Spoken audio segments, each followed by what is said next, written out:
नमस्कार दोस्तों, स्वागत है आपके अपने YouTube channel classes with Ravi sir में।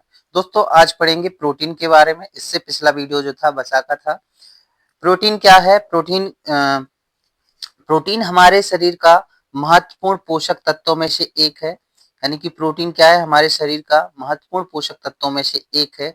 इससे शरीर का बिल्डिंग ब्लॉक कहा जाता है, क्योंकि यह कोशिकाओं में मरम्मत की मुख्य भूमिका निभाता है। यानी कि जो कोशिका के निर्माण और मरम्मत का कार्य है वो कौन करता है? प्रोटीन करता है। कौन करता है? प्रोटीन करता है। ठीक है, तो हमारे शरीर की कोशिकाओं के निर्माण और मरम्मत के लिए जो प्रोटीन है वो महत्वपूर्ण भूमिका निभाता है। ठीक है, प्रोटीन की संरचना क्या है? तो प्रोटीन छोटे छोटे अणुओं से मिलकर बना होता है, जिन्हें हम अमीनो एसिड कहते हैं। यानी कि जो प्रोटीन है वो किससे मिलकर बना होता है? छोटे छोटे अमीनो एसिडों से मिलकर बना होता है। छोटे छोटे अणु होते हैं जिन्हें क्या बोलते हैं? अमीनो एसिड कहते हैं। ठीक है, ये ये एक साथ जुड़कर लंबी श्रृंखला बनाते हैं, जिन्हें प्रोटीन कहते हैं। यानी कि जो एक साथ जो अमीनो एसिडों की जो लंबी श्रृंखला है बनती है, यही तुम्हारी क्या है? प्रोटीन कहलाती है। ठीक है, प्रकृति में अमीनो एसिड के प्रकार, तो प्रकृति में लगभग 20 प्रकार के अमीनो एसिड पाए जाते हैं। ठीक है, प्रकृति में कितने प्रकार के अमीनो एसिड पाए जाते हैं? लगभग 20 प्रकार के। इनमें से जो 9 अमीनो एसिड होते हैं वो अनिवार्य होते हैं, जिन्हें शरीर खुद तैयार नहीं कर सकता। इन्हें भोजन द्वारा लेना आवश्यक होता है। ठीक है, तो यानी 20 प्रकार के अमीनो एसिड होते हैं प्रकृति में। ठीक है, जिन्हें 9 प्रकार के भोजन द्वारा और बकाया शरीर द्वारा प्राप्त करते हैं। ठीक है, इसके बाद प्रोटीन के मुख्य स्रोत, यानी कि जो प्रोटीन है वो हम किसके द्वारा प्राप्त कर सकते हैं? तो एक शाकाहारी स्रोत है, वेजिटेरियन सोर्स, और मांसाहारी स्रोत। ठीक है, तो शाकाहारी में क्या है? दालें हैं, और जिनमें सोयाबीन सर्वाधिक प्रोटीन की मात्रा होती है। यानी कि जो प्रोटीन की मात्रा सर्वाधिक होती है वो किसमें होती है? सोयाबीन में होती है। ठीक है, शरीर में पुरानी कोशिकाओं की मरम्मत के लिए किसका? प्रोटीन की आवश्यकता बिल्कुल होती है। ठीक है, इसका इसमें पनीर में जो दिखाया गया है, पनीर और दूध, दूध, बादाम, मूंगफली और मशरूम, ये जो हैं प्रोटीन के मुख्य स्रोत। इसके बाद मांसाहारी स्रोत जो हैं, जिसमें अंडे, चिकन और मछली मांस आदि क्या है? ये मांसाहारी स्रोत हैं प्रोटीन के। ठीक है, इसका प्रोटीन क्या है? प्रोटीन जो है हीमोग्लोबिन को फेफड़ों से कोशिकाओं तक भेजने का कार्य करता है। जो प्रोटीन होता है वो क्या करता है? हीमोग्लोबिन को फेफड़ों से कोशिकाओं तक भेजने का कार्य करता है।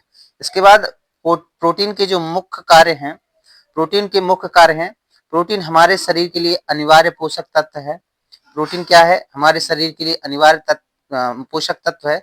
इनके जो मुख्य कार्य हैं, ऊतकों की मरम्मत, यानी कि जो कोशिका होती है, कोशिका से ऊतक बनते हैं, उनकी मरम्मत का कार्य कौन करता है?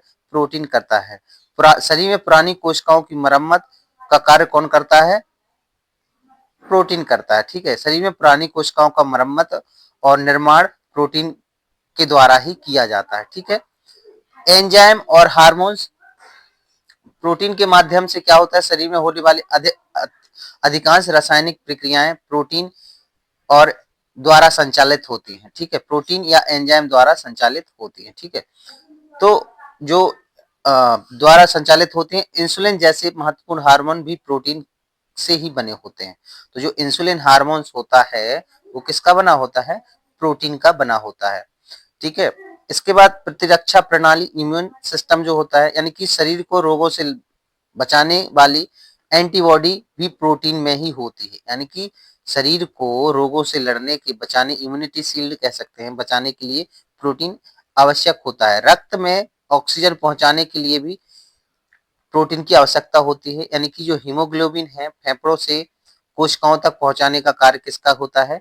प्रोटीन का होता है। यानी प्रोटीन क्या करता है? फेफड़ों से कोशिकाओं तक रक्त को पहुंचाने का कार्य करता है। ठीक है, और रक्त में ऑक्सीजन पहुंचाने वाला हीमोग्लोबिन एक प्रकार का प्रोटीन है। ठीक है, जो रक्त में ऑक्सीजन पहुंचाने वाला हीमोग्लोबिन होता है एक प्रकार का क्या होता है? प्रोटीन ही होता है। तो मुख्य रूप से जो प्रोटीन के कार्य है, ऊतकों की मरम्मत, प्रतिरक्षा प्रणाली, और एंजाइम और हार्मोन्स, और परिवहन। ठीक है, इसके बाद प्रोटीन की कमी से होने वाले प्रमुख रोग और अधिकता से होने वाले रोग, प्रोटीन की कमी और अधिकता के प्रभाव। ठीक है, तो प्रोटीन की कमी से होने वाले रोग क्या क्या हैं? तो क्वाशेरकोर, ये प्रोटीन की कमी से होने वाला रोग। मरम्मस, ये भी प्रोटीन की कमी से, यानी कि प्रोटीन की मात्रा कम लेने से शरीर की वृद्धि रुक जाती है और मांसपेशियां कमजोर हो जाती हैं। ठीक है, तो ये जो रोग हैं क्वाशेरकोर और मरम्मस, क्वाशेरकोर या मरम्मस जो है वो क्या होता है? प्रोटीन की कमी से होने वाला रोग होता है। ठीक है, इसके बाद प्रोटीन की अधिकता से भी रोग हो जाते हैं, यानी प्रोटीन की अधिक सेवन करने से भी क्या हो जाते हैं? रोग हो जाते हैं। किडनी पर दबाव पड़ सकता है। ठीक है, किडनी पर दबाव बढ़ सकता है, जिससे किडनी खराब होने के चांसेस बढ़ जाते हैं।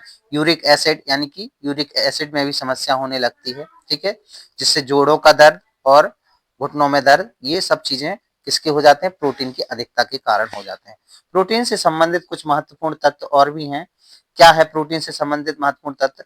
सोयाबीन प्रोटीन का सबसे प्रमुख समृद्ध और शाकाहारी स्रोत है, यानी कि जो सोयाबीन है वो प्रोटीन का क्या है? समृद्ध और शाकाहारी स्रोत है। ठीक है, ठीक है, तो ये जो प्रोटीन के लिए सबसे समृद्ध स्रोत जो है वो क्या है? सोयाबीन है। लगभग 40 से 42% प्रोटीन की मात्रा पाई जाती है सोयाबीन में। ठीक है, इसका प्रोटीन शब्द जो सबसे पहले दिया गया, जे बर्जिलियस ने किया था। ठीक है, इस प्रोटीन शब्द का प्रयोग सर्वप्रथम किसने किया था?